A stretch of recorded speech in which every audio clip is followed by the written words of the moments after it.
Notre groupe est très attaché à cette question du logement et c'est une priorité et à raison. Parce que le droit au logement, c'est la base des droits, c'est ce qui permet d'avoir accès aux autres droits sociaux.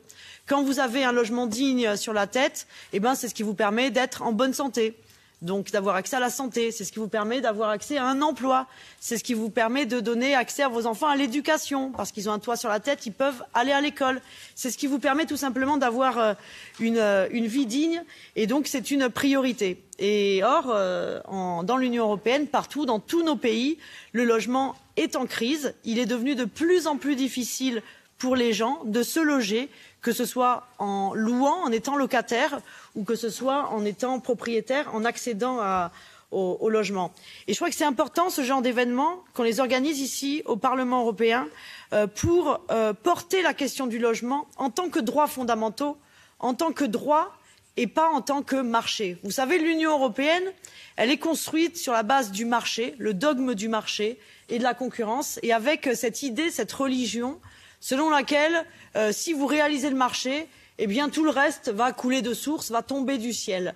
Et c'est un problème quand on parle de logement. Parce que quand on traite le logement à l'aune de la concurrence, à l'aune du marché, eh bien, vous rendez le logement inaccessible pour de plus en plus de gens, et c'est ce qui se passe en Europe. Alors moi, quand je suis arrivée au Parlement européen en 2019, c'est mon premier mandat, on m'a dit tu n'as pas beaucoup travaillé sur le logement, parce que ce n'est pas une compétence de l'Union européenne. Moi, le logement, ça avait été mon premier engagement bien avant d'être élue. J'étais engagée dans des collectifs pour le droit au logement. Donc là, j'arrive au Parlement, on me dit tu travailleras pas sur le logement parce que ce n'est pas une compétence de l'Union européenne. Or, il était manifeste que, même si ce n'est pas une compétence officielle de l'Union européenne, les politiques de l'Union européenne ont un impact sur la crise du logement, ont un impact sur la manière dont les gens peuvent accéder au logement. Je peux citer juste deux exemples.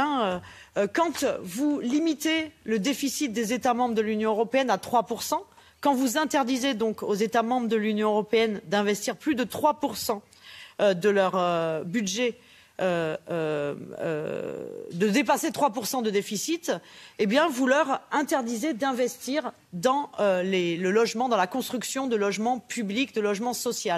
Quand vous mettez des règles pour les aides d'État et quand vous avez ce dogme de la concurrence, eh bien vous empêchez les États membres d'investir dans le logement abordable. Je pense notamment aux Pays-Bas qui ont été sanctionnés par la Commission européenne en 2011. La Commission européenne a dit aux Pays-Bas en 2011 et vous allez arrêter un peu de construire du logement là. Vous pouvez construire du logement public, mais uniquement du logement pour les très très pauvres.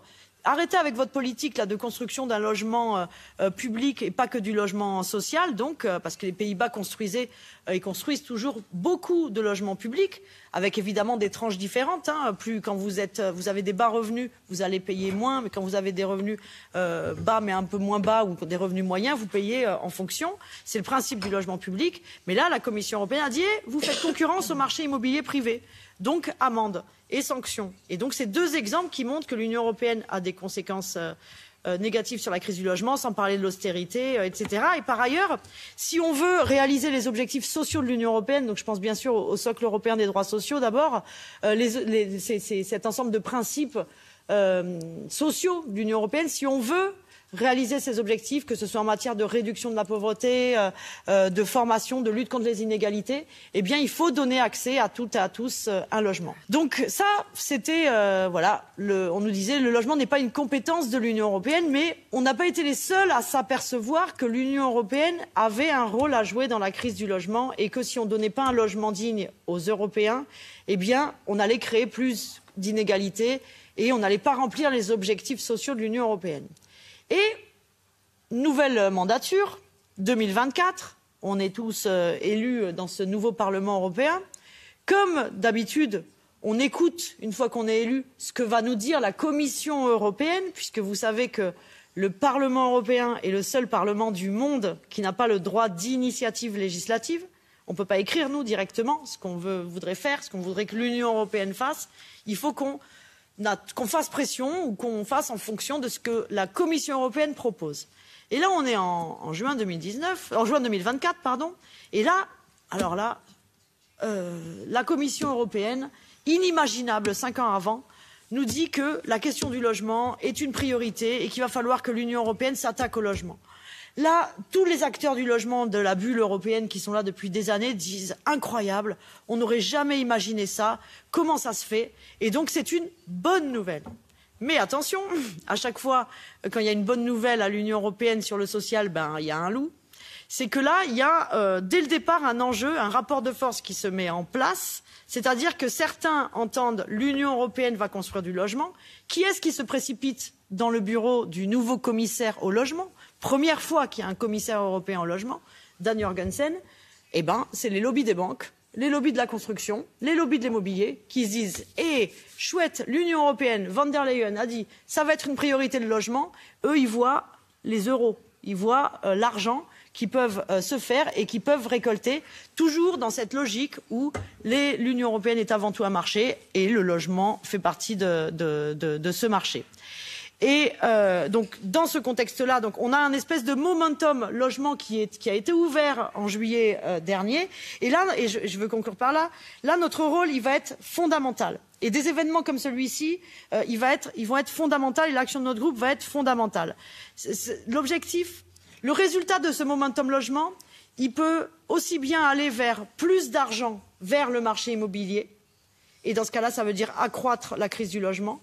Ou il peut aller vers faire du droit au logement une priorité et donner accès au logement à toutes et tous, construire massivement du logement public, encadrer les plateformes de location de courte durée pour stopper la Airbnbisation de nos villes et le fait que des locataires sont chassés dans des quartiers entiers, dans des villes entières de nos capitales et même maintenant de nos campagnes européennes, stopper la financiarisation du logement, les fonds d'investissement qui rachètent nos villes. Et ça, c'est notre objectif. Ça, c'est notre objectif. Vous savez que le rapport de force politique au Parlement européen, il n'est pas vraiment en notre faveur. On a un Parlement très, très à droite et où, forcément, ceux qui ont le tapis rouge, ce sont les lobbies de l'immobilier, les banques, tous ceux qui voient le logement comme une tirelire, en quelque sorte, où ils peuvent avoir de l'argent. Ce qui va faire notre force dans cette histoire, ça va être le contre-lobbying qu'on va faire. On n'est pas le groupe le plus puissant du Parlement européen, mais quand on est fort, c'est justement quand on permet de casser les murs qui existent entre cette institution qui est le Parlement européen et l'extérieur. Quand on fait rentrer, quand on permet l'irruption des concernés, des premiers concernés, de ceux qui souffrent de la crise de l'immobilier, de la crise du logement, de la spéculation partout, que ce soit en Irlande, en Espagne, en France, partout. C'est ça qui va faire notre force et qui va permettre de gagner ce rapport de force et de faire qu'à la fin, l'Union européenne, elle aura agi pour la crise du logement dans le sens des mal logés, dans le sens du droit au logement, plutôt que dans le sens des spéculateurs. Et donc, un grand merci pour l'organisation de cet événement qui participe à la construction de ce rapport de force. Et donc, je vais introduire la modératrice du premier panel de cet événement. Donc, c'est ma collègue de Sumar espagnole, Estrella Galán, qui, comme je disais, a déjà aussi est une actrice de ce contre-lobbying sur le logement. Et hier, qui a organisé un événement très important avec des acteurs d'ailleurs de la société civile, des mobilisations sur le logement venus de partout en Espagne. Et donc aujourd'hui, elle va animer un panel sur le thème des causes et solutions sur la crise du logement et sur le sans-abrisme au sein de l'UE. Merci à vous tous et toutes. Et Estrella, je te laisse la parole.